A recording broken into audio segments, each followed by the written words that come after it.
जय श्री कृष्णा। राधे राधे। कार्तिक मास महात्म्य अध्याय 8। नारद जी ने कहा कि हे राजन, अब मैं कार्तिक के व्रत की उद्यापन विधि सब प्रकार से वर्णन करता हूँ, उसे ध्यान देकर सुनिए। व्रती को चाहिए कि कार्तिक मास में शुक्ल पक्ष की चतुर्दशी को व्रत के संपूर्ण फल प्राप्त्यर्थ और विष्णु भगवान की प्रसन्नता के लिए उद्यापन करें। तुलसी जी के ऊपर सुंदर 4 दरवाजे बनावे, बंदरवार तथा फूलों से सुसज्जित करें। चवर से सुशोभित वह मंडप बनावे। चारों द्वारों पर मिट्टी के बने हुए पुण्यशील, सुशील, जय और विजय नामक 4 द्वारपालों को पृथक पृथक बैठावें।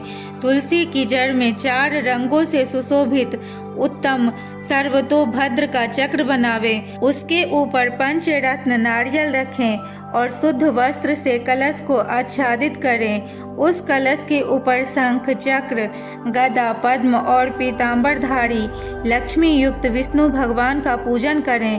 कार्तिक मास का व्रती इंद्रादि लोकपालों का पूजन मंडल में करें।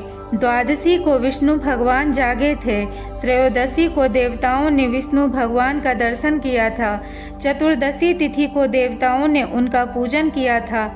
इसीलिए भगवान की उद्यापन पूजा चतुर्दशी तिथि को शांत मन से की जाती है। इस दिन संयम और शांत चित्त से व्रत भी करना चाहिए।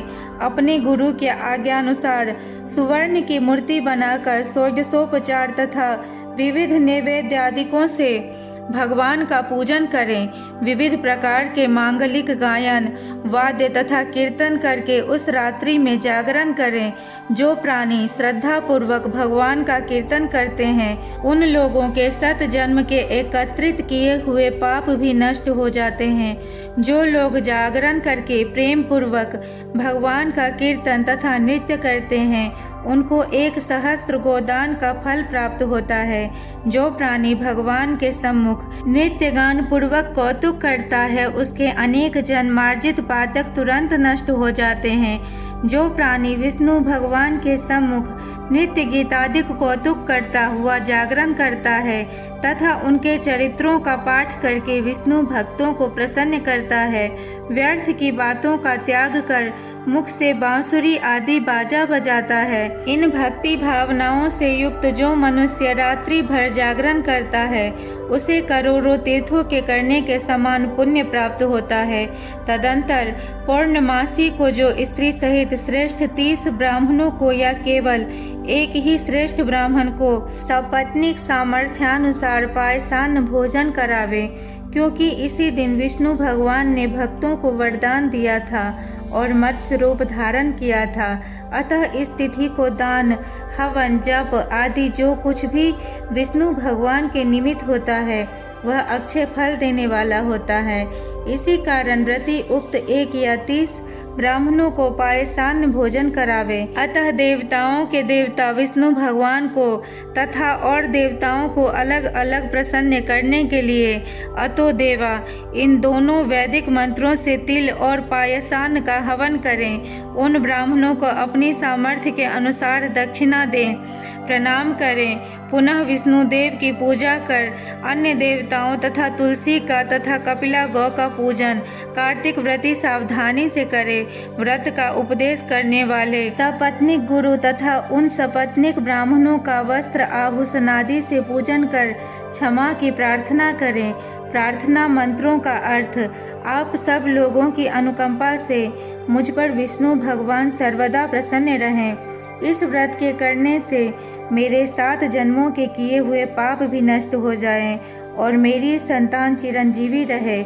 इस पूजा के द्वारा मेरी सभी अभिलाषाएं पूर्ण होवे। मेरी मृत्यु होने के पश्चात मुझे अतिशय दुर्लभ विष्णु लोक प्राप्त होवे। व्रत करने वाला इस प्रकार ब्राह्मणों से क्षमा की प्रार्थना करें और उनको प्रसन्न करके विदा करें। पूजा की उन संपूर्ण वस्तुओं को गौ के साथ गुरु को दे दें। इसके पश्चात बंधुओं और मित्रों के साथ स्वयं भी भोजन करें। कार्तिक अथवा माघ मास के उद्यापन के नियम इसी प्रकार कहे गए हैं। इस प्रकार जो प्राणी विधान सहित कार्तिक मास का व्रत और उद्यापन करता है, वह पाप रहित होकर मनोभिलाषित कामनाओं को प्राप्त करता है। अंत में विष्णु लोक में निवास करता है। तीर्थों, दानों तथा सब व्रतों के करने से जो फल प्राप्त होते हैं उनसे करोड़ गुना अधिक पुण्य फल विधि पूर्वक कार्तिक मास का व्रत करने से मिलता है। वे प्राणी धन्य हैं, वे पूजनीय हैं और उन्हीं का इस संसार में जन्म लेना सफल है, जिन्होंने विष्णु भगवान की भक्ति में तल्लीन होते हुए कार्तिक मास का व्रत किया है। कार्तिक मास का व्रत करने वाले के पुण्य भय से उसके समस्त पाप कांपते जाते हैं और इधर उधर भागते फिरते हैं और कहते हैं कि अब हमारा जाना कहाँ होगा। इस कार्तिक मास के व्रत के विधान को जो भक्ति पूर्वक सुनता है या वैष्णवों के सम्मुख सुनाता है, ये दोनों इस व्रत द्वारा इस व्रत से प्राप्त होने वाले पाप नाशक सभी फल प्राप्त करते हैं। जय श्री कृष्णा। राधे राधे।